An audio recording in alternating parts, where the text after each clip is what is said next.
Hey YouTube, Jesse James here. I had a couple people ask me to do a car review, and since I love cars probably more than I do computers, I figured, sure, why not? I actually probably won't have this car much longer. I am planning on getting a new one, new used that is. But here we go. This is the 2000 Subaru Legacy Outback. This is the bigger car, biggest car I should say that Subaru makes. This car is kind of an oddity, because it's an off-roadable car.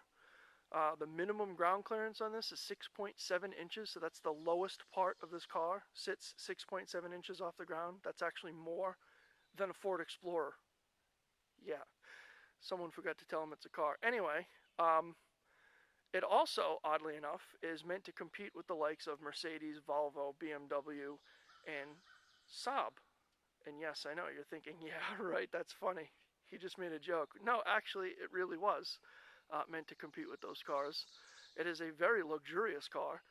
Even when you are off-road, the ride is unbelievably smooth. And speaking of off-road, I'll just show you where we are. Nice big huge rocks here. And yes, the car can handle crap like this. It's amazing. And still give a comfortable ride. That's even more amazing. So I figured I'd just do this review out in the middle of nowhere. I live maybe 3 minutes down the road from where I am, on some four-wheel drive trails here. One of the interesting features about this car is these headlights. It has many interesting features, but this is one of the more interesting features. It actually has two light bulbs in there, one for the high beam on the bottom and one for the low beam. I don't know if you can really see this. It's actually nothing dividing the two, which is really kind of cool. This little line here of plastic actually doesn't go all the way to the back. Lights work really well on this. It has a light blue tinge to it, which is good for filtering out yellow and making the lights look whiter. There are also xenon bulbs in there, which is really cool. Not HID though. Those are what's in that is like a hybrid bulb.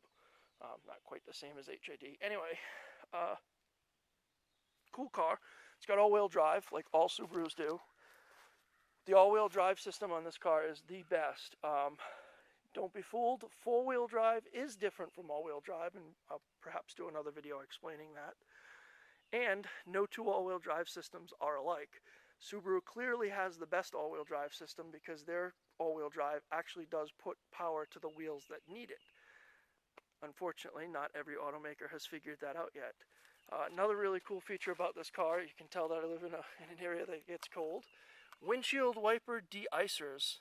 I don't know if you can see that all that well, but it's got some things in there that heat up and melt the ice off the wipers. Another luxury touch, because, you know, we couldn't be bothered just actually going out and cleaning off the windshield wipers. It also has heated power outside mirrors, which are really cool. So I don't even have to scrape the mirrors. I just flip the switch and they warm up and the ice melts off and I'm good. Another luxury touch. Power everything, power locks, windows, power steering, power brakes, the whole 9 yards, power seats, power heated seats, I might add, they're heated seats. Four-wheel anti-lock disc brakes, so it's got disc brakes in the back, which are cool. Anyway, inside the car we have a really nice audio system. Have a tweeter up here, which is kind of aiming at your ears when the door is closed. Two speakers down here in the door, a smaller one in this front section here, and a larger one in the back. It also has two subwoofers under the seats. They're like a flat subwoofer. And in the back, we have the same kind of setup, where we have the smaller speaker here and then a larger behind it. No subwoofers for the back passengers. They kind of sort of listen to the ones for the front passengers. I have a pile of napkins I need to get rid of. Very spacious though. That seat is all the way back and there's still enough room for, you know, a teenager-sized person to fit back there. If I was to move the seat up forward, then an adult my size could fit back there without a problem. Plenty of headroom because it's got this whole raised roof thing. Roof racks, which is good for me because I kayak and I also mountain bike.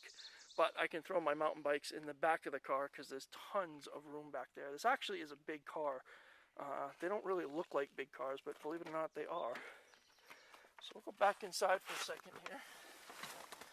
And we have all this nice faux wood everywhere.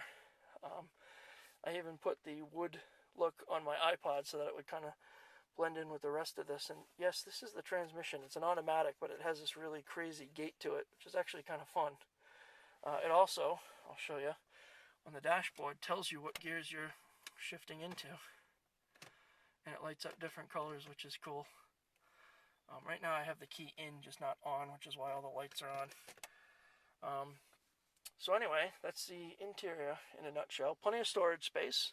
It's a great car, very luxurious. One of the reasons why I'm getting rid of it is because it is very luxurious. I'm not really into luxury cars. I kind of wanted something sporty. So I'm going to go with the smaller model. I'm going to downgrade, if you will, to the Impreza wagon, Outback, probably. I don't know. We'll see.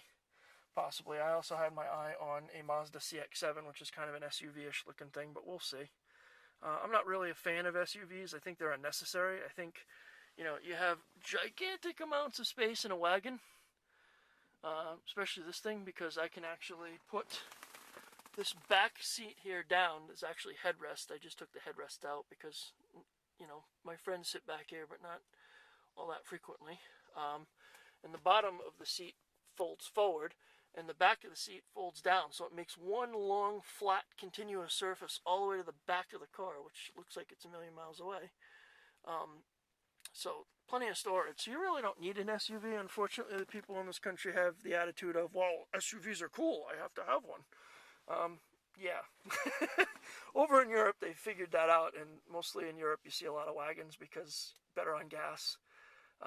They're safer in a crash than SUVs are, and, you know, they just generally make more sense. So I like to consider myself a practical person. I guess I'll fire this thing up real quick, and then I will end this video. And there goes the radar. We'll shut that off because that gets annoying. That's it. That is it. Pretty decent car, pretty quiet. When it's just sitting here idling, you almost forget it's even on. So I'm going to end this video before it goes on forever. But thanks for watching, and you guys have a great day.